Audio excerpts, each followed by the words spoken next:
Lugares paradisíacos, visitados por gente do mundo todo.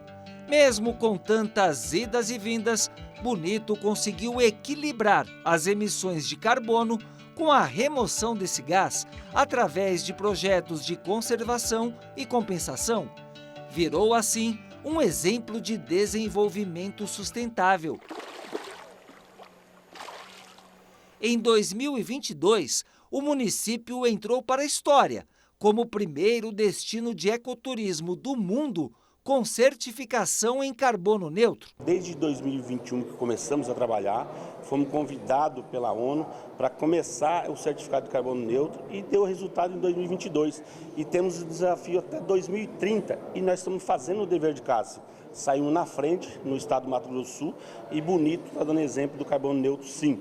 E com certeza, o desafio é grande, os empresários, agradeço aqui a todos os empresários locais nossos, que ajudaram isso a acontecer. E justamente a cidade de Bonito foi a escolhida para o Fórum de Lideranças COP30, um encontro de preparação de uma pré-agenda para um evento mundial. Em novembro, Belém do Pará vai sediar a COP30, a Conferência das Nações Unidas sobre as Mudanças Climáticas. O exemplo da liderança do Mato Grosso do Sul no reflorestamento, na valorização do ativo florestal a partir da celulose, na estratégia também de biocombustível para que nós possamos diversificar a matriz energética e, a partir do biocombustível, conciliar as demandas de combustível de origem fóssil com a agregação do combustível limpo a partir do incremento da biodiversidade e também mediar as estratégias de produção de alimento com preservação e responsabilidade, que concilia as vocações, que busca conciliar a lógica da produção alimentar com preservação e, com isto, fazer com que o Brasil prossiga na estratégia de ser protagonista na preservação do meio ambiente e também sendo líder na produção de alimento para o mundo. Vamos entender então o que tem provocado esse clima maluco no planeta. O CO2, dióxido de carbono, é o grande vilão do efeito estufa, que é o principal responsável pelo aquecimento global. Compensar a emissão desse gás é uma tentativa de neutralizar o carbono emitido. A compensação é feita, por exemplo, por plantio de árvores, que absorvem o CO2 da atmosfera e liberam oxigênio. São necessárias de 5 a 7 árvores para compensar 1 tonelada de CO2. Essa quantidade é emitida, por exemplo, toda vez que um veículo gasta 450 litros de gasolina. O Fórum LIDE COP30 aborda questões de como emitir menos CO2 e compensar essa emissão. É por isso que no crachá do evento está escrito assim: ao chegar em casa, rasgue o papel, coloque em terra fértil e regue regularmente. Aqui tem sementes de árvores. O carro-chefe, a manchete principal que eu vejo nesse tema é a restauração de florestas e a redução do desmatamento. Nós temos, de uma forma bem simples, que tirar carbono da atmosfera. Qual é a melhor forma de fazer isso? É plantando árvore. Outra forma de compensar a emissão de CO2 é por meio da compra de créditos de carbono. Funciona basicamente assim: empresas ou países que excedem as emissões do gás compram de quem compensou mais carbono e tem de sobra. O setor que mais gera crédito é o setor de florestas, e o setor que mais compra crédito é o setor de serviços. Então, são muitas empresas da área de serviços que assumiram compromissos de neutralização das suas emissões. Agora, o universo de crédito de carbono vai muito além, do setor florestal. Tem, por exemplo, na área do saneamento. Uma estação de tratamento de esgoto deixa de emitir metano e, com isso, ela pode ser uma geradora de crédito de carbono. Nós temos também tratamento de resíduos da suinocultura, que gera também crédito de carbono. O mercado de carbono ainda é novo, né? Nós entendemos que Pantanal é algo de extrema importância na preservação. construirmos ações de preservação, mas também aproveitando esse bioma para transformar essas regiões em áreas que possam compensar os créditos de carbono.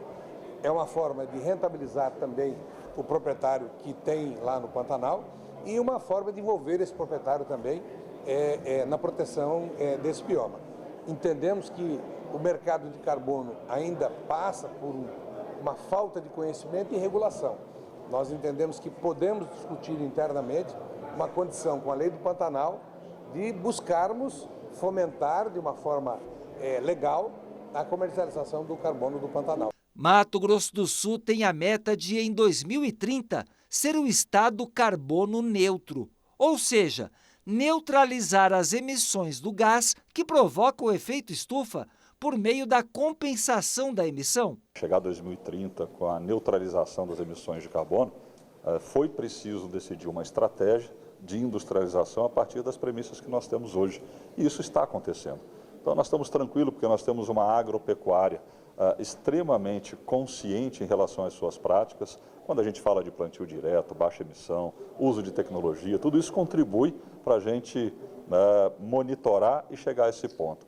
Toda a industrialização, e aí o protagonismo da Federação de Indústria, de liderar essa jornada feita pela industrialização, respeitando, como disse o governador Helder aqui, as premissas de mercado, mas a partir de política pública que solicitam, mensuram e deem incentivos a essa indústria que chega, ela ter no seu balanço final de carbono dados positivos e que auxiliam a meta. As grandes empresas, normalmente, elas já têm os seus projetos de sustentabilidade em ação e execução. Agora, o governo do estado, junto com a Federação das Indústrias, trabalharão unidos para as médias e pequenas empresas nos projetos de ESG, sustentabilidade, crédito de carbono, enfim, é uma parceria de extrema importância para a Federação das Indústrias, para o governo do estado e também para as empresas instaladas no estado. A agropecuária é um dos desafios para diminuir a emissão do CO2. A pecuária no mundo inteiro, ela é avaliada sob o ponto de vista de geração de metano. Então, ela é instituída a pecuária como aquela que promove o desmatamento, como aquela que promove a emissão de metano. Então, eu levaria uma boa experiência no Mato Grosso do Sul na pecuária. Nós temos uma pecuária de baixo carbono, através da integração lavoura, pecuária e floresta. Conseguimos certificar a nossa pecuária como uma pecuária de carne de baixo carbono, quer dizer, carne e carbono neutro, nós já temos metodologias para isso, e conseguimos também intensificar a pecuária. A pecuária no Mato Grosso do Sul fez uma revolução silenciosa. Nós retiramos da pecuária 5 milhões de hectares, mantivemos o rebanho e aumentamos o abate. Então, nós reduzimos o tempo médio dos animais em 17 meses.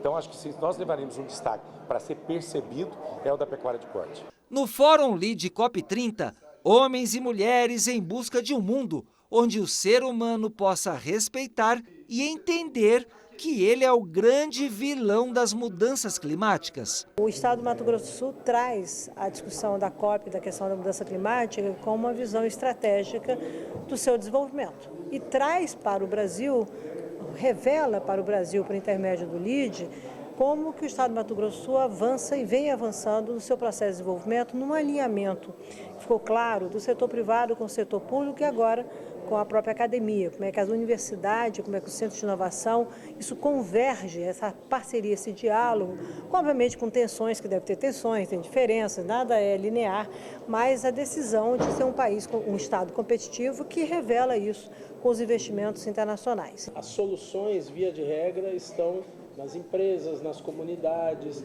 na academia, mas claro, a determinação dos caminhos, dos regramentos pelos governos e pelos poderes constituídos é fundamental. Mas no âmbito mundial, com o Acordo de Paris, nós já temos o caminho que deve ser perseguido. Então aqui a sociedade governamental tem um papel fundamental. É uma mudança de paradigma. 10 anos atrás, 15 anos atrás, era só o público. Aliás, nem sequer o público.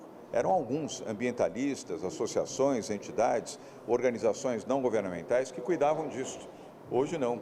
Mudou este perfil. E este perfil hoje ganhou uma dimensão no privado de enorme importância. Empresas brasileiras e empresas multinacionais sediadas aqui entenderam, não de forma coercitiva, mas pela espontaneidade da necessidade de protegerem o meio ambiente, de atuarem na descarbonização, na transição energética, na capacidade de reciclagem e de proteção ao meio ambiente, à fauna e à flora do Brasil. O LIDE faz um trabalho extraordinário e agora, precisamente em função da COP30, né? É um preparatório, acho que é o primeiro ato até de preparação da COP30 em Belém. Acho importantíssimo que tenha se dado em Mato Grosso do Sul e num lugar tão bonito.